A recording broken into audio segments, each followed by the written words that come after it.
What's going on, guys, and welcome back to another episode of Career Mode. This is episode number 8, and we start today's episode off with a game against Bournemouth here in the Championship. And as you can see, we've rested quite a few players as well. This is a midweek game, of course, and I still feel like we got the better of Bournemouth, even with a few changes. But we rested quite a few players for this game. Of course, trying to get back to winning ways after that draw against Leicester in the last game of the last episode. But I've been talking about January as it's fast approaching and what business I'm going to be doing. I've been putting some players on the transfer list, trying to gain some money and try and sell some players early on in January. One of those is Lee Martin, and I've got to be honest, if Lee Martin was watching this game, he was dropped for this game. If he was watching at Sky Sports at home, he wouldn't have been happy with this. His team put him on the transfer list this week, but he is actually in goal for the club today. Well, I'm sure the manager would have had a little chat with him just to make sure that mentally he's okay, and it seems that he is. Poor old Lee Martin. I mean, they actually think he's starting this game. They also think he's playing in goal. I mean, seriously, Martin Tyler and Alan Smith. I mean, I know the Championship might not be the best of divisions, but even so, I'd expect to know who Lee Martin is and what position he plays and whether he's even in the squad or not. But anyway, it's still 0-0 in this game here. Lee Camp had to make a good early save. But in the 44th minute, Marcos Lopez goes down the right-hand side, gets past Daniels with a nice piece of skill, and then roulettes past the defender, takes aim, and again, Camp makes a good save at his near post. But some nice skill by Marcos Lopez there.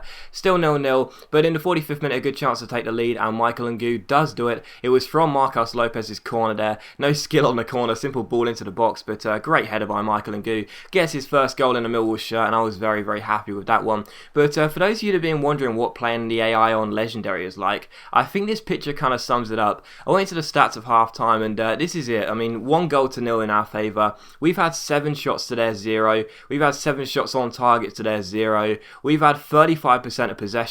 They've had 65% of possession. That is basically the AI on Legendary, okay? Accurate passes, but basically doing nothing with it. So, I've been reading your comments. A few of you have been saying AI on Legendary is easy now, and I kind of get what you mean. At the end of the day, playing the AI on Legendary is basically like playing Barcelona with no attacking threat whatsoever. They just pass the ball around. It doesn't matter what team they are either. They just pass the ball around. They do absolutely nothing with it. And eventually they'll give the ball away and you can start to attack.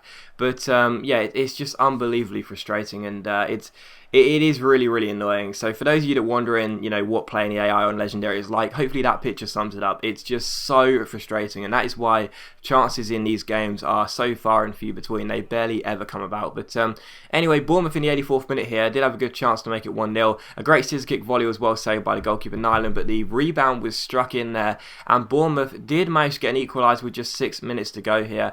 And this is just basically the AI on Legendary all over. They barely attack until the final few minutes when they realise they are losing and they need to get a goal back, so they sort of switch their mentality and begin to press you a little bit more, and it's really frustrating. They finally start to play directly, and it takes ages before they'll start to show a real attack. But the game did finish 1-1. Kind of frustrating, really. We obviously dominated the shots, as you would have seen at half-time stats, and we got dominated in possession, but we did dominate the shots. But even so, it's a draw. It's 2 draws in a row, and hopefully that shows just how frustrating the AI on Legendary is. But anyway, we've got another international management offer here. It's from Hungary, and it's like, oh God, I'm not asking for England, I'm not asking for Spain or Brazil or a nation like that, but can you just give me a nation that interests me even a little bit?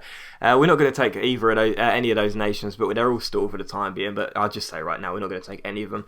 But anyway, we take on Burnley for the second game of the episode here. Looking to get our first win in 3 games as we take on Burnley at Turf Moor. And of course, they've got a decent side as well, Burnley. They've got a decent side as well. One of those sides which, they wouldn't look out of place in the playoffs at all, really. So it was always going to be a difficult game here at Turf Moor. And as you can see by the table, we are just dropping down in terms of pressure on QPR at the moment. We're 4 points behind them as they sit top, and we're starting to get caught up by the teams in the playoffs now.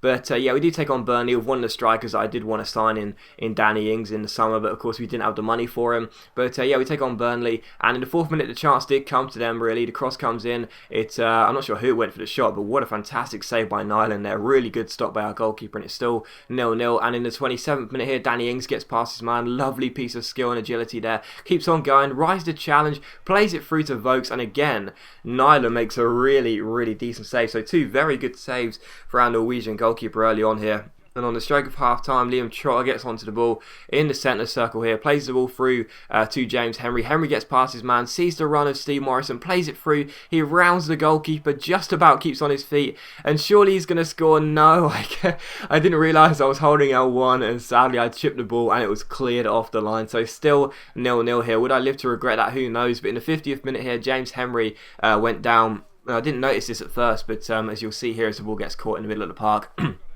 Henry is sitting down on the ground, and sadly he had to get subbed off. So Henry is injured. He's got a sprained ankle. That puts him out for 4 weeks, I do believe. And yeah, kind of disappointing because he is our highest rated player, and yeah, it's kind of disappointing because he's been in good form ever since we recalled him from a loan spell at Wolves. So yeah, Henry goes off and it's still 0-0. But in the 53rd minute here, Vokes is onto the ball, into the box here. Good chance for him, takes aim, and again, Nyland makes a really impressive stop. He was playing very well in this game. A good chance for us though in the 67th minute. Ryan Gold whips in a corner here towards the head of Mark Beavers, who ends up hitting the bar. Very unlucky there from Beavers. Still 0-0 though. And in the 69th minute here, Burnley win the ball back. It's Jones who chips the ball over the top to Michael Kitely. Really good chance here. Start to bring out Nyland, but then brought him in because I thought he wouldn't get there on time. It was a good decision because he did make a good save. So still 0-0, but it was all Burnley in this game really. And in the 77th minute here, Mark Beavers, what on earth was that? Completely missed the ball. It came to Vokes, chips it across the face of goal, and Michael Kitely will not have an easier finish in his career. It was a simple tap-in for Kitely on the edge of the 6-yard box, and sadly Burnley took the lead with 13 minutes to go, and that is also how the game finished. So for the first time in the Championship season, we have been beaten. Of course, we got beaten by Southampton in the League Cup, but it's the first loss of the season in the league, and that is really disappointing. So I'm very sad that we have our first loss of the Championship season, because I mean it was going to happen eventually, but even so, it has happened now, and sadly it's Burnley who beat us for the first time in the Championship season. James Henry did get an injury in that game, of course. He's going to be out for 4 weeks, and we didn't have an international management offer from Northern Ireland. That's probably the first nation I've looked at and thought, yeah, maybe. So Northern Ireland come in for us. We do stall it obviously, but that's the only nation so far out of the ones we've been offered where I thought, yeah, maybe, I don't know, you know, probably not, but it's definitely worth thinking about. But even so, we probably won't take it, but it's worth thinking about anyway. I read a cool comment on an episode a few episodes ago now, where somebody said that you should only buy the international management offer from the EA Sports Football Club catalogue. You know, you can buy the England job if your manager's nation is set to England, which mine is. I read a cool comment from someone suggesting that I can only buy that if I get an offer from someone like Spain or Italy, like another 5-star top nation. Then I can choose it because it feels like I've earned it. That's kind of a cool suggestion. I might do that, to be honest. It sounds pretty cool. So thanks to whoever suggested that. But yeah, we did take on Leeds for the following game here, taking on Leeds. They're currently sitting in 9th place. We've dropped down to 3rd now after that loss to Burnley. Brighton have overtaken us into 2nd place, so we're taking on Leeds. Now we look to try and get back to winning ways here, and you know, try and get the 3 points, but it's never going to be easy because of course when Leeds comes to the Den, it's always very atmospheric and very tough. And of course they do have a very decent side under Brian McDermott, the former Reading manager. Some very decent players in that squad, and yeah, Paddy Kenny's the goalkeeper I really do like, of course. Old FIFA Street days, good old Paddy Kenny, the onion bag.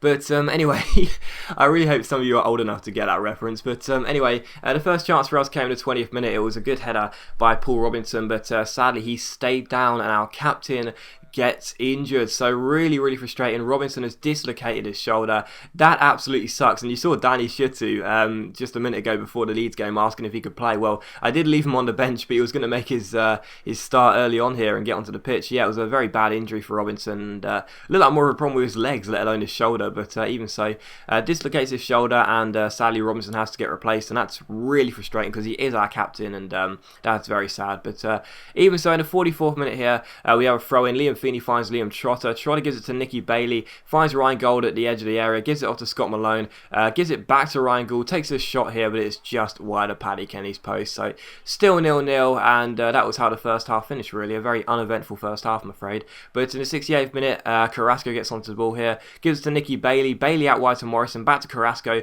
Really good pass there. Carrasco's through, down the left-hand side. Nice little ball roll and fake, comes into the box, shoots, but Kenny makes a great save. But Steve Morrison gets to the header. and puts the ball past Kenny. So really decent header there by Morrison. It was a very powerful shot by Carrasco. No wonder Kenny couldn't stand up afterwards.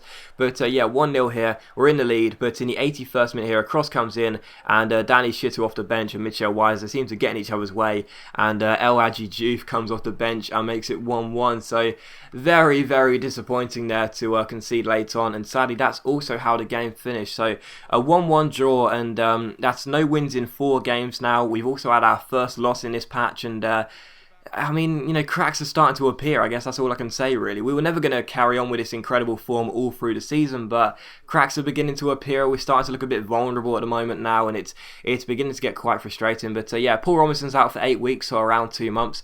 Bit of a disappointment there, but even so, there you go. Our captain is out for 8 weeks with a dislocated shoulder, and yeah, that's what happened there. And Danny Shittu also said thanks for getting on the pitch, but yeah, it came as a bit of a disappointment, really, because of course he only got on the pitch because Robinson got injured. But I also decided to go into the contract and once again offer a contract to James Henry, who rejected the first one. See if we can keep him in the squad. And we also offered a contract to, who was the other player I offered a contract to? I'm not entirely sure. It might have been Liam Feeney. Was it Feeney? Might have been, yeah, I don't know. Anyway, we offer some contracts, and the reason I do this is because they are over the age of 23, which means they can leave on a free agent in January, and I do not want that to happen, so we'll wait and see what happens there with those 2 offers. But as always, guys, a big thank you for watching today's video. I really hope you enjoyed it. If you have, please leave likes, that's much appreciated, and it really does help my channel out, and I'll see you for the next episode of Career Mode very soon.